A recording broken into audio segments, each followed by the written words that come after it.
What is up, traders? Welcome to a new daily watches video. It's already Tuesday. Yesterday I didn't make a video, so let's quickly just dive into the chart so you guys know what could happen until the end of this week. Yesterday there was not really a lot going on. Still the same scenario like last week is currently playing out. I am still a little bit bullish on EUR/US dollar, especially if you see like the MyFX book sentiment. Like most, like I think 80 or 85% of traders are currently short on euro dollar. While we do have like almost like a double top in here, we already have this switch zone being tapped twice, like actually almost 3 times if you calculate this gap in here too. For now, 2 scenarios can happen. Most likely scenario is that price is just going to continue higher. It's just going to rally into this supply zone in there. Other scenario is that it's going back to our demand zone. But for now, a pullback is still likely, but I am still bullish. Mainly also because a lot of traders are just bearish right now. And so like a spike up, at least take out these highs would be very likely in my opinion.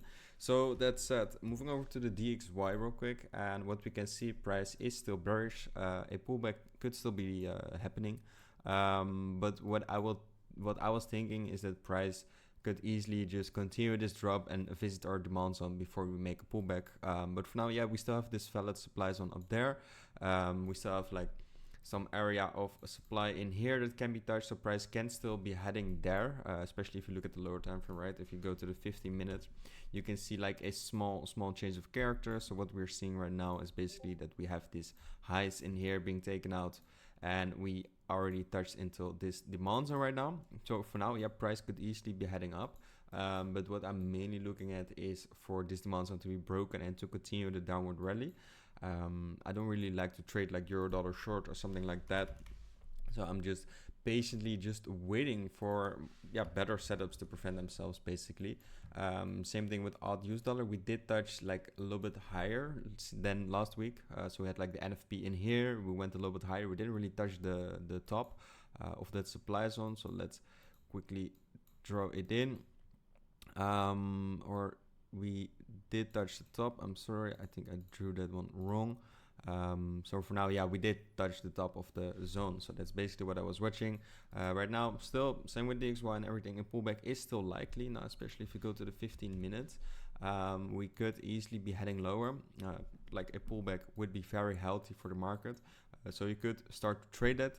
But yeah, keep in mind that the DXY is just still bearish right now, and we need to have some kind of demand before we can push back back down basically. So if the DXY reaches demand, then AUDUSD dollar can fall.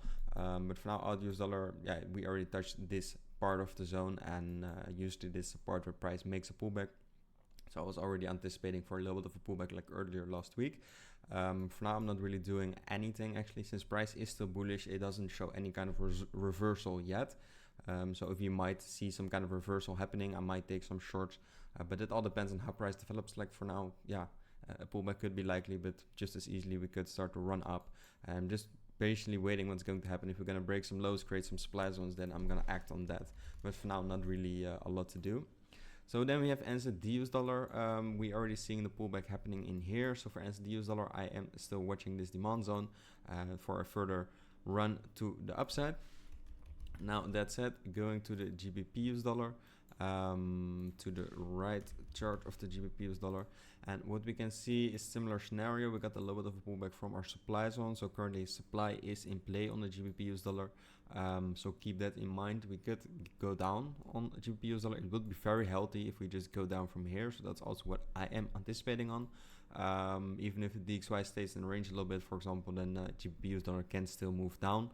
We still have like the upper supply zone in here, and I'm just waiting for this supply zone to play out. Either way, we just go down, most likely scenario, or we're gonna take it out if the DXY drops lower. But for now, yeah, I got some longs waiting for me all the way in these zones in there. So if price drops there, I'm gonna look for some longs. For now, it can still take a while before that happens. For now, the supply zone is just in play. So if you like to trade level to level, then look at shorts.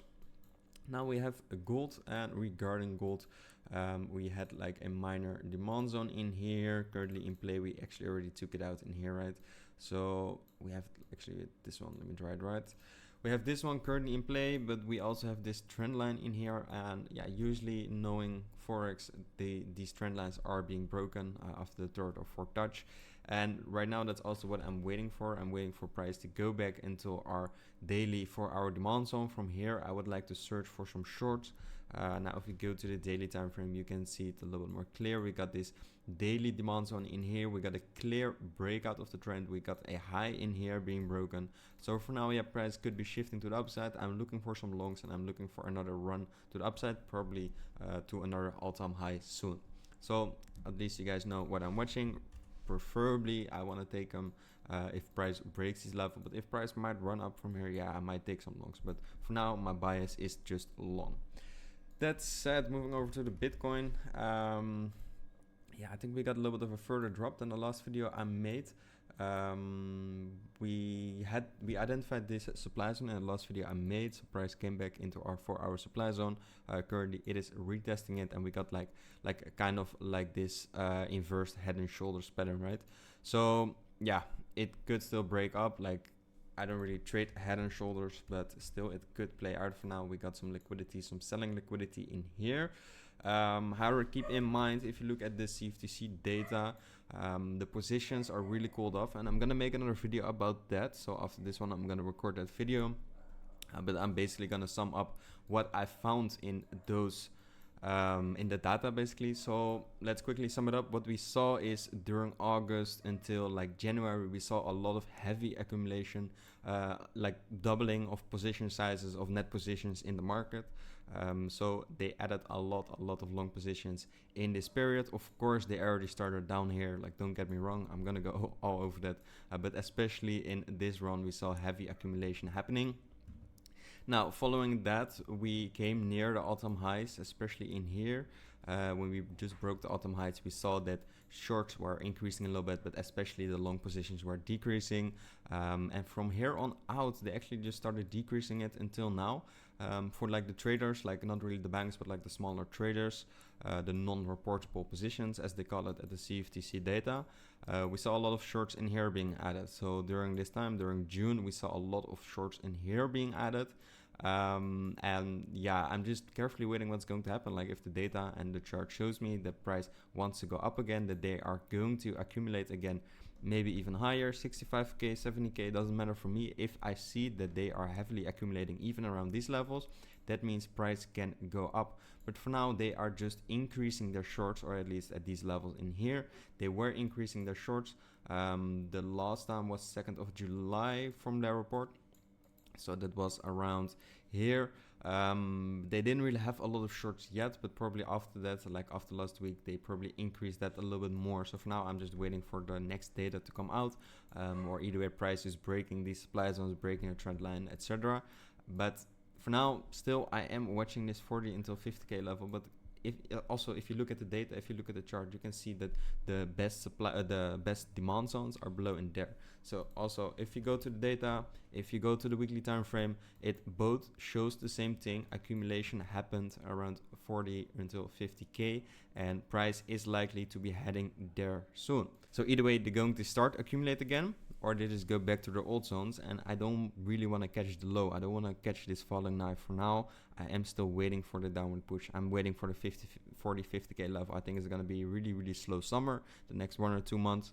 But yeah, either way, like, again, I said it last week also, I just want to see either way accumulation happening again, trend lines being broken, new trends being created, or price just heavily falling. And most likely scenario now is the last one. The price is going to fall 40k, 50k, maybe even lower. You know, like, a lot of accumulation happened around here.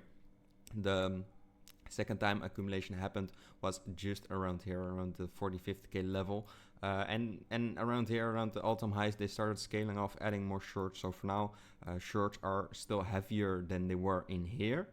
So that means the price still can be heading lower. If we see some taking profits, profit taking on shorts and longs being added, we might get in another long. But for now, both data and the charts are just showing me price is bearish and we can heading to the 40-50k. So that's been a long run on my talk on the Bitcoin right now. So I'm going to close this video and I will see you guys tomorrow.